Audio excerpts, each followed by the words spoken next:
अस्सलाम वालेकुम दोस्तों, शाम हो चुकी है इसलिए वीडियो की क्वालिटी थोड़ी सी डिफरेंट होगी, लेकिन आप इसे बर्दाश्त कीजिएगा। 4 दिन के टूर के बाद अब हम किशनगंज लौट चुके हैं और ये जो विजुअल्स आप देख रहे हैं, दरअसल ये विजुअल्स हम आपको किशनगंज से दिखा रहे हैं, अपनी सरजमी से दिखा रहे हैं, अपने गांव घर से दिखा रहे हैं। हालांकि धीरे धीरे वक्त जो है साहब चीज़ें धुंधली होती जा रही है, अदरवाइज़ बहुत सारी गुफ्तगू करनी थी, लेकिन मुख्तसर में मैं आपसे यही कहना चाहूँगा कि अल्हम्दुलिल्लाह हमारा 4 दिन का दार्जिलिंग का टूर बेहद अच्छा रहा, काफ़ी ज़बरदस्त रहा। घर से लेकर दार्जिलिंग तक हर तरह से और सबों का भरपूर सपोर्ट रहा, सहयोग रहा। हमारे पीछे जो बच्चे नज़र आ रहे हैं, दरअसल ये हमारे अपने घर के बच्चे हैं।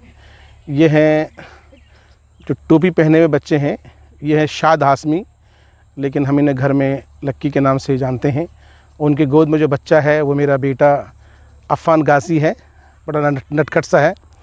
और ये है रोशनी और उनके बगल में है हम्माद। तो ये हमारे घर के बच्चे हैं, बेटे भतीजे भतीजी हैं। तो इस वीडियो में हम आपको दरअसल ये बताने वाले हैं कि हमारा 4 दिन का जो टूर रहा वो बेहद अच्छा रहा, काफ़ी अच्छा रहा। हम आप तमाम लोगों से यही कहना चाहेंगे कि हम जिस किशनगंज में रहते हैं उस किशनगंज से दार्जिलिंग का फ़ासला बहुत ज़्यादा नहीं है। उसके बावजूद हम में से मुझे नहीं लगता है कि किशनगंज के 60 से 70% लोग दार्जिलिंग गए होंगे। लेकिन मैं आपसे गुजारिश करूंगा कि अपने बजट के हिसाब से आप एक वक्त मुकर्रर कीजिए और ज़रूर दार्जिलिंग जाइए और दार्जिलिंग विज़िट करके आप कुदरत की तख्लीक को देखिए। अल्लाह ने इंसानों के लिए किन किन चीज़ों को बनाया है, आप जब वहाँ जाएंगे उन चीज़ों को देखेंगे, मैं 110% कहता हूँ आपसे कि यकीनन हमारा आपका ईमान जो है वो ताज़ा होगा। क्योंकि अल्लाह ने ऐसी ऐसी चीज़ें बनाई हैं, ऐसे ऐसे पहाड़ पर्वत तैयार किए हैं जिसके बारे में हम और आप तस्वुर नहीं कर सकते हैं, सोच नहीं सकते हैं। जो पिछले वीडियोज़ हमने अपलोड किए उनमें कई दोस्तों के ये सवालात थे कि सर अगर हम किशनगंज से जाना चाहें तो वे क्या है, तरीका क्या है, रास्ता क्या है। तो हम आपको बताते चलें कि दोस्त कई वेज़ हैं जिसका आप इस्तेमाल कर सकते हैं। जैसे अगर आप अपने घर से अगर आप अफोर्ड कर सकते हैं तो कार हायर करिए, कार हायर करके आप सिलीगुड़ी तक जाइए, फिर वहाँ से आपको दूसरी गाड़ी करनी पड़ेगी। अगर आप कार हायर करने से बच रहे हैं, सिंगल जा रहे हैं, अगर फैमिली नहीं है, दिक्कत नहीं है, तो आप बस स्टैंड से बस पकड़ कर, है ना, अगर आप किशनगंज से जा रहे हैं तो किशनगंज से बस लेकर के आप सिलीगुड़ी जाइए बिहार मोड़ तक, और वहाँ से आपको दुनिया भर की गाड़ियाँ मिल जाएंगी जो आपको डायरेक्ट दार्जिलिंग पहुँचाएंगे। आपके इस वीडियो में मैं एक नंबर दे रहा हूँ, वो दरअसल आपको सिलीगुड़ी से दार्जिलिंग पहुँचाएंगे। ये प्रिंस जी है, पिछले वीडियो में हमने उनका जिक्र किया था, तो उनसे रब्ता करके भी आप जा सकते हैं।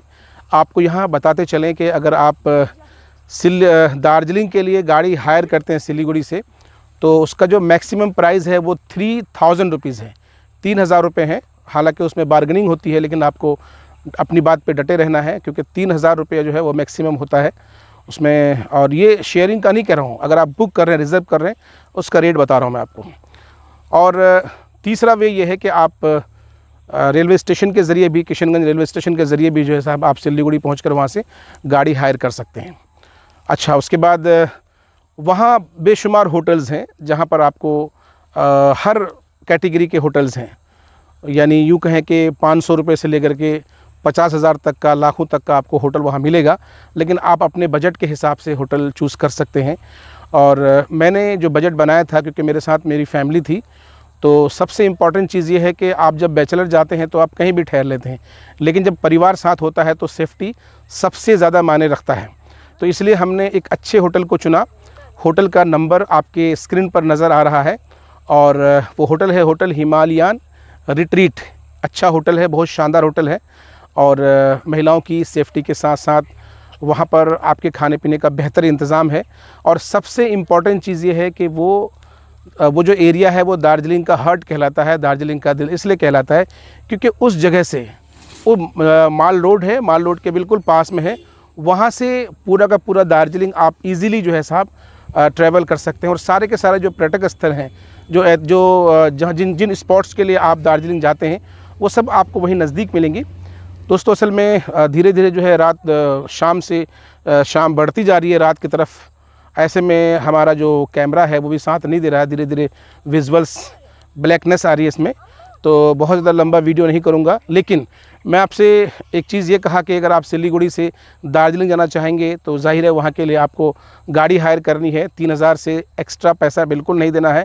मैं एक नंबर यहाँ पर आपको दिए दे रहा हूँ, आप चाहे तो उनसे बात कर सकते हैं या आप किसी से भी बात कर सकते हैं, या जैसे भी आप सिलीगुड़ी पहुँचे वहाँ से कोई सा भी गाड़ी हायर कर सकते हैं। ठीक उसी तरह से आपको मैंने एक होटल का जिक्र किया, आप उस होटल से एक बार राब्ता कर सकते हैं, क्योंकि वहाँ पर सबसे इम्पॉर्टेंट चीज़ खास करके ये वीडियो वैसे मैं तमाम कम्युनिटी के लोगों के लिए बना रहा हूँ, लेकिन क्योंकि हम जिस किशनगंज से आते हैं, जिस सीमांचल से आते हैं, यहाँ पर अक्सरियत जो है वो मुसलमानों की है, और मुसलमानों की कोशिश होती है कि हमें ऐसा होटल मिले जहाँ पर हलाल खाना हो। तो दार्जिलिंग में बहुत ही कम होटल ऐसे हैं जहाँ पर आपको हलाल खाना मिलेगा। तो उनमें से एक होटल जो है हिमालय रिट्रीट है, जहाँ पर आपको कंप्लीट हलाल खाना मिलेगा। और जो लोग अल्कोहल के शौकीन हैं उनके लिए ये होटल बिल्कुल भी नहीं है। आपको हर तरह की सुविधाएं यहाँ पर उपलब्ध कराई जाती हैं। तो स्क्रीन पर नंबर दिखाई दे रहा है, आप उस नंबर पर राब्ता कर सकते हैं। और बहुत सारे उनके अलावा भी कई सारे होटल्स हैं, आप अगर नेट पर सर्च करेंगे तो आपको होटल्स मिल जाएंगे। तो कुल मिलाकर के इस वीडियो में इतना ही हम आपको बताना चाहेंगे, और बहुत सारी जानकारी है जो मैं आपके साथ साझा करूंगा और आपको बताऊंगा कि किस तरह से आप किशनगंज से दार्जिलिंग बिल्कुल पास में ही है, घर के करीब में है। और वो कहावत है ना कि चिराग तले अंधेरा, वही वाली बात हम लोगों के साथ है। मैं इससे पहले 2 दफ़ा गया था, लेकिन सही मानों में इस बार अच्छे तरीके से मुझे घूमने का मौका मिला। तो आप जब कभी भी प्लान करेंगे, आप जब कभी भी जाएंगे, तो यकीन जानिए मेरे जो वीडियोज़ हैं उन वीडियोज़ को अगर आपने देख लिया होगा तो यकीन जानिए आपको बहुत ज़्यादा हेल्प मिलेगा, बहुत ज़्यादा आपको मदद मिलेगी। तब तक के लिए इजाज़त दीजिए दोस्तों। वीडियो कैसा लगा आप हमें कमेंट करके बता सकते हैं। अल्लाह हाफ़िज़।